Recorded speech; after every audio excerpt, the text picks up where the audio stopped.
Hi everyone, and welcome back to the latest episode of The Hope Machine. My name's Victoria Reid, and I'm from Asthma UK and the British Lung Foundation. Once again today, we're going to be shining the light on some of the amazing research projects we fund that are bringing so much hope to people with lung conditions across the UK. Now, it's not all that long ago that most of us had never even heard of a lateral flow test, let alone actually taken one. In today's episode, Professor Richard Boddy will be talking us through the UK's amazing response to develop new tests for COVID-19. He'll also chat to us about how his work to test the tests is really helping to diagnose conditions like COVID more quickly and more accurately. We're also going to be meeting Professor Louise Wain.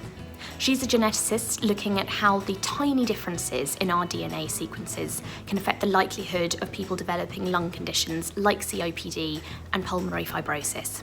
She's even hoping to be able to predict what symptoms people will go on to get, so some really amazing stuff coming up today.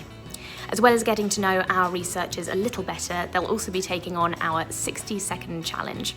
Can they explain their ever-so-clever research in language so simple a 9-year-old could understand it? We're going to find out. Don't forget, we are a charity, and so we're only able to support the amazing research projects like the ones you'll be hearing about today, thanks to people like you. If you feel able to donate to our research appeal today, we would really appreciate it. There's a link for you to click on screen now. And so, without further ado, I will hand over to my colleague Ian Gerald from Asthma UK and the British Lung Foundation, who's with our first researcher. Hi Rick, thank you very much indeed for spending some time with us today to talk about your research. Before we talk about your research, I had a couple of questions I wanted to ask you so we can just get to know you a little bit better. So first of all, what would you have been if you hadn't have been involved in medicine and research? Well, that's a really tough question because I can't imagine not doing medicine or research because I love it so much. But I guess if I had to choose, I would probably be a teacher. My parents were both teachers actually, and I really admired what they did. They worked very, very hard for a living and very, very fulfilling job. Second question, can you tell us something that you're either really good at or really bad at? Well, I can tell you something that I do, and you'd have to ask other people whether I'm really good at it or really bad at it. So I'm a church organist, actually. And I play the pipe organ and the piano at our weekly mass. And so I was self-taught on the organ. You'd have to ask the congregation whether I'm good or bad at it. I'm not sure I'd like to hear the response. Final question in this section then. If travel was completely unrestricted and you had some time off, where in the world would you head off to first? When I was a medical student, I had the pleasure of doing my elective in the Bahamas, in Nassau.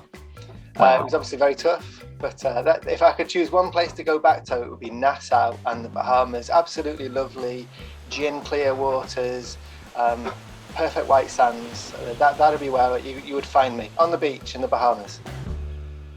You know, when the pandemic hit, obviously, COVID-19 causes a variety of respiratory symptoms initially, which is, what makes that interesting to us as a charity. And we also know that people with lung disease are more vulnerable of developing serious illnesses or serious illness in COVID. So we've been very interested in this area for those reasons. But in terms of how testing develops, is it the case that lots of different companies or researchers just start developing tests when a pandemic like this hits, or were there already tests around that needed to be adapted? How did that kind of work in terms of developing tests? Yes, well, it was actually a pretty impressive effort internationally. Within just a couple of weeks of the first cases being identified, the virus had been isolated and its genetic sequence had been published online, open access, and then the first PCR assay was reported online, the method for the first PCR assay. That was done within just a couple of weeks, but then industry had to respond and make those assays commercially available so that we can scale up and test patients across the world to decide if they have or have not got infection with the virus. And by April of 2020, there were around 250 CE marked tests for COVID-19 already. There were point of care tests that you can use in near patient environments. There are lab tests that you can use to do the definitive PCR, so we really know very accurately whether someone has infection or doesn't. And that's an absolutely incredible response. But obviously within that, there are going to be some tests that are less accurate than others. And so it's really important that we did a piece of work to try and understand how the tests are working, how accurate they are, what are the different considerations for how we might use them, and how might we best apply them in clinical practice to make decisions about patient care. So essentially, I mean, yeah, that is phenomenal, that idea that many tests were developed in such a short space of time. How did you go about assessing these different tests? Well, this was the privilege of being part of this national collaboration. We had a massive network of experts who are really used to working to evaluate different diagnostic tests. And you know, the one thing that was just, it was a coincidence, but it was a fabulous coincidence that we all had complementary expertise. So in Leeds, we had a team of laboratory scientists that are so used to evaluating how tests work in the lab. You know, what's the smallest amount of virus that the test can detect? Then we've got in Oxford a team that looked at primary care. How do tests work in the community and GP surgeries and other community areas? In Manchester, we brought expertise for how to run large studies in hospital, so we could see how do the tests actually work in the hospital environment. In Newcastle, we had teams of methodologists, so statisticians and health economists, and people who are experienced at looking at care pathways.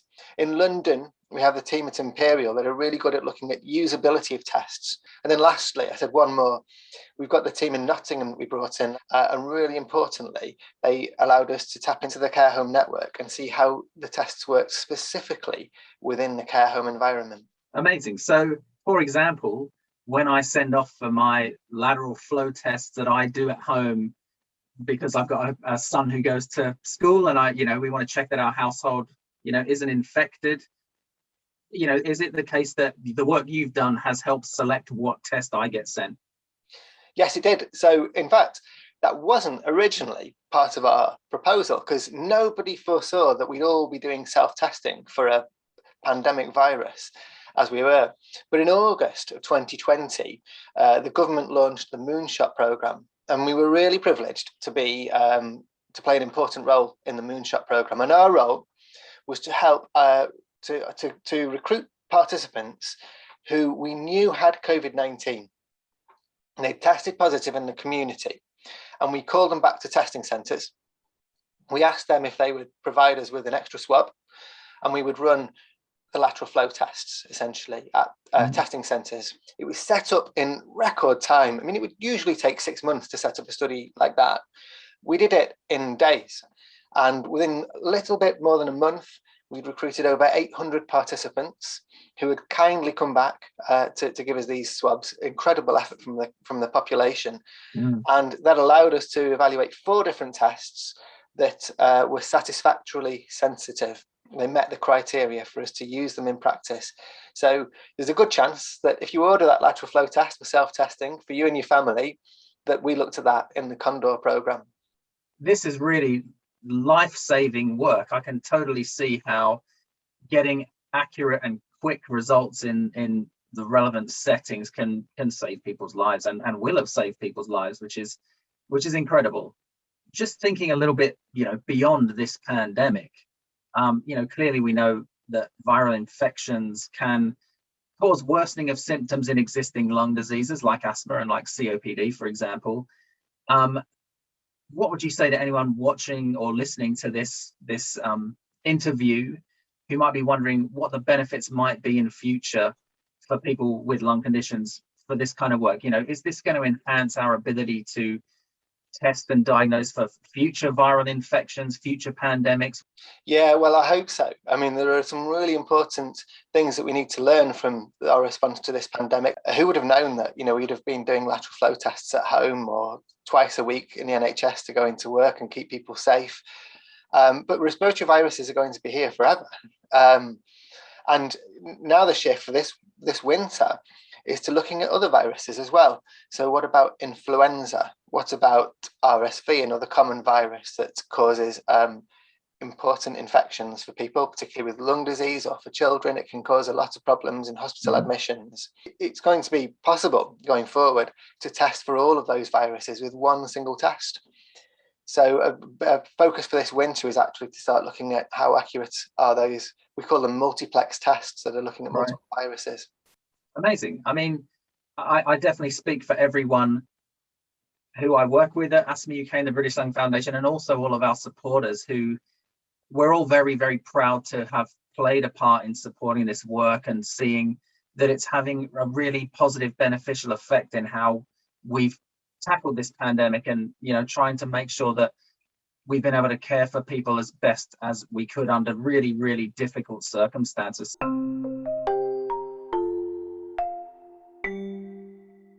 We're going to finish now with a little bit of a challenge. Hopefully it's a fun challenge.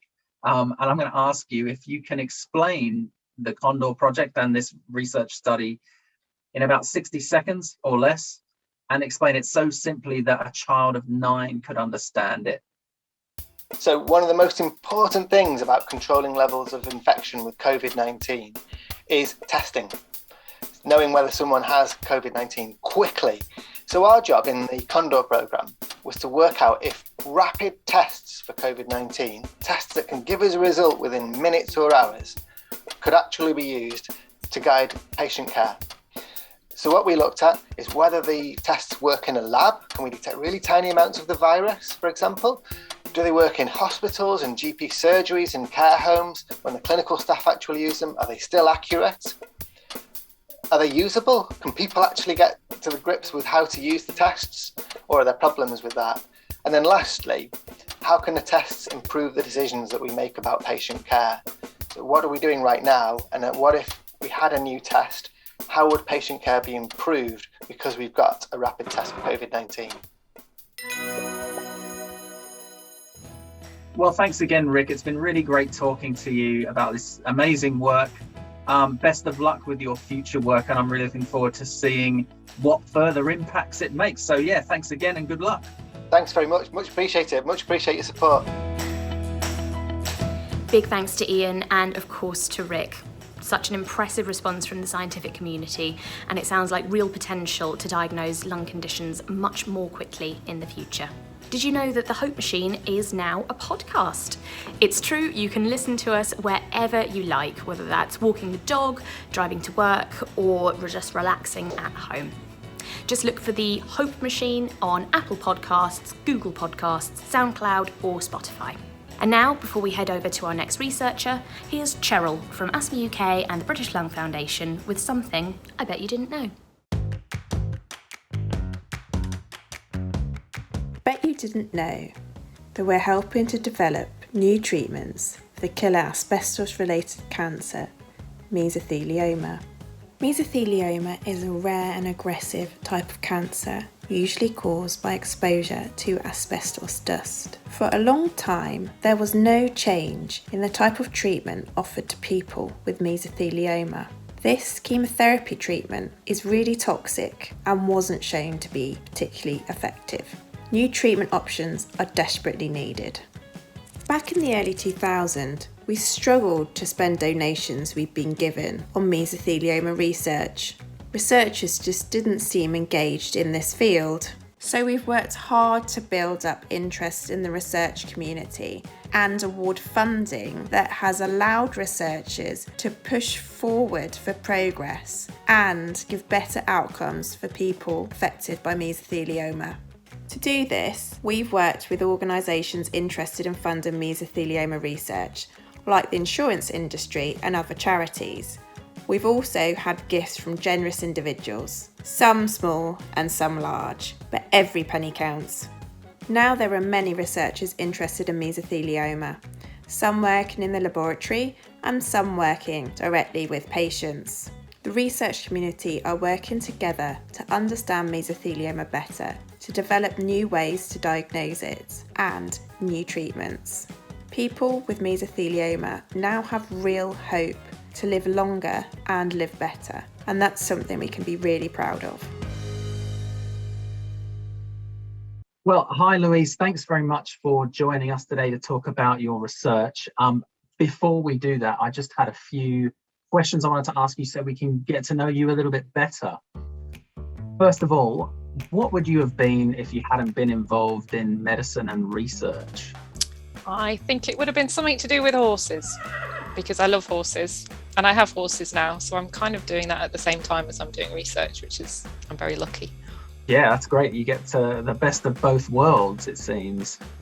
So can you tell us something that you're either really good at or something you're really bad at?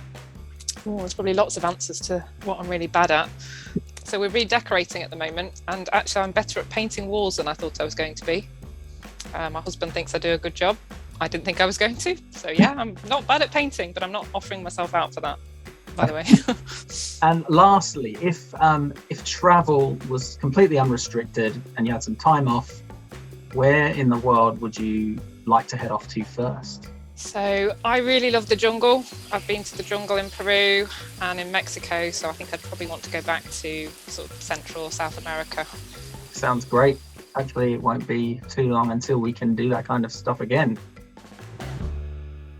As the British Lung Foundation Chair of Respiratory Research at the University of Leicester, your work is all about better understanding the genetic factors that contribute to the risk of developing respiratory disease. And your work is focusing mainly on two conditions in particular: chronic obstructive pulmonary disease and idiopathic pulmonary fibrosis, which are both big mouthfuls. Can you tell us a little bit about each of those conditions? Yeah, so I'll start with idiopathic pulmonary fibrosis. So this is where the little alveoli, the little structures in your lungs that allow the oxygen to get from the air you breathe into the bloodstream, they get kind of furred up, they scar up, which means that they don't work as well. And this is really bad. It's a terminal disease. Many people that have it don't survive much longer than 3 to 5 years after diagnosis, which is actually worse than many cancers. Chronic obstructive pulmonary disease is a much more common disease. Lots of people have heard of it. It's most common amongst people who have smoked or who do smoke, but actually it also affects people who don't smoke or who might be exposed to other inhaled pollutants in the air. I know you're looking at the DNA of people who have IPF and people who don't have IPF, and also then looking at the DNA of people who have COPD and the DNA of people who don't have COPD. So am I right that you're looking to try and identify any genetic differences that might explain why some people go on to develop COPD, or some people go on to develop IPF and others don't? Yeah, absolutely. So most of our DNA is the same, as identical between us, but every so often throughout these long chains, these long double helices that people are used to associating with DNA, there can be a difference, and we're looking for where those differences actually might increase somebody's chances of developing either IPF or COPD. And then where we find those differences, we can use those as a signpost to particular genes that are sequences within our DNA that encode the proteins or the building blocks of our body, and we could potentially use that to then understand why the disease is happening and try and find new ways of treating it. And have you gathered any clues so far that you can tell us about? Yeah, so for COPD, we've identified more than 300 positions within our DNA that are different between people who have good lung function versus those that have bad lung function, and that we think are important in terms of, or we know are important in terms of accounting for some of the risk of developing COPD. And those signals point to lots of different genes and pathways.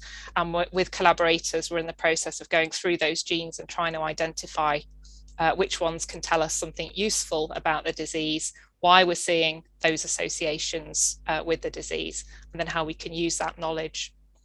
Similarly, for idiopathic pulmonary fibrosis, the challenge there is that because it's a less common disease, which is good, it means that the sample sizes in the studies that we can access are actually a lot smaller, which means that we haven't identified as many associations in the DNA yet, but we're getting there, and we're trying to get bigger and bigger studies so that we can find out more genes. So we've got more avenues of research to go down. I think you're also comparing the DNA of people who have the same diagnosis. So people who have, for example, COPD, but who have very different symptoms. Can you tell me what you're hoping to understand by doing that work? Yeah, so if we compare people who have disease versus those who don't, we're looking at factors that might predispose somebody to developing the disease. But if we look within the disease, for example, at genetic variants that are associated with how long somebody survives after they get the disease, that might tell us about some different processes that are also important in disease. So we're looking at features such as decline in lung function over time, so how your breathing changes over time. We're looking at the age that people get diagnosed.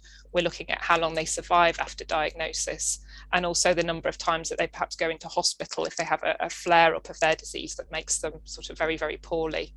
Someone's own DNA might be able to tell us, about what the future holds for them. Perhaps, we might be able to give them a more detailed prognosis about what their disease might look like going forward. Is that right? Hopefully. Yeah, that's the aim. I mean, for many people, when they have their first diagnosis, it's hard for a doctor to tell them exactly what's going to happen over the next few months or over the next few years. And that's particularly important for a disease like idiopathic pulmonary fibrosis, where for many people survival time is sadly very short after diagnosis. So if we can use genetic information to give some insight as to whether someone is likely to have certain symptoms more often than other symptoms, or is likely to have a faster decline in their health, this could help in terms of decisions about what treatments to do first, or also just to help with the patient coming to terms with what's going to happen to them. So, in terms of, looking to the future, what do you hope that the real world impacts of this work might be in the future,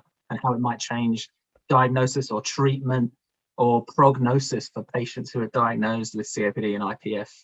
I think for me, the main aim is to identify new treatments. So using the information to identify a new way of intervening on the disease to stop it or to reverse it. The drugs that are available for idiopathic pulmonary fibrosis at the moment, for example, they don't reverse the disease, they only slow it down. Similarly for COPD, we don't have treatments that stop COPD. We have treatments that make people feel a little bit better while they've got it. But what we really want to do is identify a drug that will stop the disease or reverse it completely. Amazing. I mean, that is absolutely where we hope to see research go in future.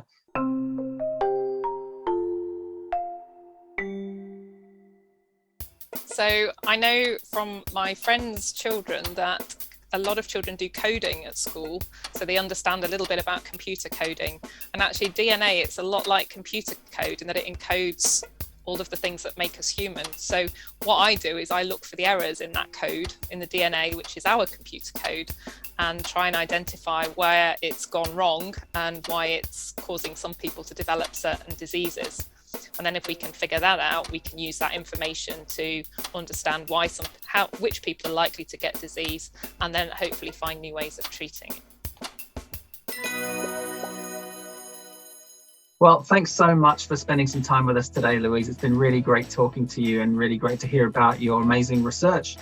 Good luck for the rest of your project, and good luck for your future research. And I'm really looking forward to seeing where it goes in future and what benefits for patients arise. So thanks a lot and best of luck. Brilliant. Thanks so much, Ian. It was great talking to you, and thanks to British Lung Foundation Asthma UK for all the support. Thanks so much to Ian and Louise. Really exciting work there, bringing the hope of much better treatments for people with COPD and IPF. And thank you so much for watching. That's it for another episode of The Hope Machine. If you've been impressed with any of the research projects you've heard about today, we would be so grateful if you can make a donation to support our fantastic work. There's a link on screen you can click now to donate to our research appeal. There's also a link in the description beneath this video. Please do let us know what you think of the show. We'd really love to hear from you. Do give us a like, leave us a comment, and of course, subscribe to our channel so you don't miss the next episode. Thank you so much for watching, and we'll see you next time.